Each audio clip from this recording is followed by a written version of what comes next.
ഇങ്ങനെയൊക്കെ ആകുമ്പോഴും കേന്ദ്ര നിലപാട് എന്താണ് എന്നുള്ളത് വലിയ ചോദ്യമാണല്ലോ. രാജ്യത്തെ LPG പ്രതിസന്ധി ഉയർത്തി പാർലമെന്റിൽ പ്രതിഷേധം ശക്തമാക്കി പ്രതിപക്ഷം. പ്രതിഷേധത്തെ തുടർന്ന് ലോക്സഭാ നടപടികൾ തടസ്സപ്പെട്ടു. പാർലമെന്റ് കവാടത്തിൽ പ്രതിപക്ഷ നേതാവ് രാഹുൽ ഗാന്ധിയുടെ നേതൃത്വത്തിൽ പ്രതിപക്ഷം ധർണ നടത്തി.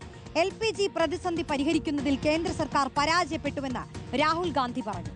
അമേരിക്കയ്ക്ക് മുന്നിലെ പ്രധാനമന്ത്രി നരേന്ദ്രമോദിയുടെ കീഴടങ്ങലാണ് ഇപ്പോഴത്തെ പ്രതിസന്ധിക്ക് ആഘാതം കൂട്ടിയതെന്നും രാഹുൽ ഗാന്ധി പ്രതികരിച്ചു. അതേസമയം LPG പ്രതിസന്ധി പരിഹരിക്കാനുള്ള നടപടികൾ ഊർജിതമാക്കിയതായി കേന്ദ്ര സർക്കാർ വ്യക്തമാക്കി. പ്രതിസന്ധിയുണ്ടെങ്കിലും പാചകവാതക സിലിണ്ടറുകൾക്ക് വില കൂട്ടില്ല. But PM himself is panicked for completely different reasons. So he is himself panicked. He's panicked because of Epstein. He's panicked because of Adani case. He's not able to come inside the house. You saw yesterday the Prime Minister's chair खाली पड़ी थी, अंदर नहीं पा रहे हैं. तो देश को कह रहे पैनिक मत करो, अपने आप पैनिक हैं. YS അഭിനന്ദ് ചേരുന്നു. അഭിനന്ദ്, ഈ പ്രതിസന്ധി പരിഹരിക്കാനുള്ള നടപടികൾ ഊർജിതമാക്കിയിട്ടുണ്ടെന്ന് പറയുമ്പോഴും നമ്മളിപ്പോഴും പ്രതിസന്ധി വലിയ രീതിയിൽ നേരിട്ടുകൊണ്ടിരിക്കുകയാണ്. വരും ദിവസങ്ങളിൽ വലിയ ആശങ്കയുണ്ട്. കേന്ദ്രത്തിന്റെ ഭാഗത്ത് നിന്ന് ഈ വിഷയത്തിൽ എന്തെങ്കിലും നീക്കുപോക്കുണ്ടോ?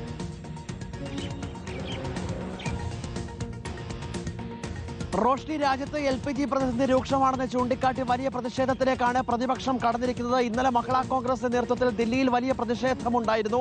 ഇന്ന് ലോക്സഭയിലും രാജ്യസഭയിലും ഈ വിഷയം പ്രതിപക്ഷാംഗങ്ങൾ ഉയർത്തി. ഒപ്പം തന്നെ പാർലമെന്റിന് മുന്നിൽ പ്രതിപക്ഷാംഗങ്ങൾ കുത്തിയിരുന്ന് പ്രതിഷേധിക്കുന്ന സാഹചര്യമുണ്ട്. ഇനി അങ്ങോട്ടുള്ള ദിവസങ്ങളിലും പ്രതിഷേധം തുടരാനാണ് പ്രതിപക്ഷ കക്ഷികളുടെ തീരുമാനം. ഇതുമായി ബന്ധപ്പെട്ട് ഇപ്പോൾ ഏറ്റവും പ്രധാനപ്പെട്ട ഒരു കാര്യം കേന്ദ്രത്തിന്റെ ഭാഗത്തു നിന്നും ഉണ്ടാകുന്നത് ഹോർമൂസ് കടലിടുക്കിലൂടെ ഇറാൻ ഇന്ത്യയിലേക്ക് കപ്പലുകൾ വിടാൻ വേണ്ടിയിട്ടുള്ള ഇടപെടൽ നടത്തണമെന്നാവശ്യപ്പെട്ട വിദേശകാര്യമന്ത്രി S ജയശങ്കർ ഇറാൻ വിദേശകാര്യമന്ത്രിയുമായി ഫോണിൽ സംസാരിച്ചുവെന്നും അനുമതി നൽകിയെന്നുള്ള വാർത്തകൾ പുറത്തു വന്നിരുന്നു.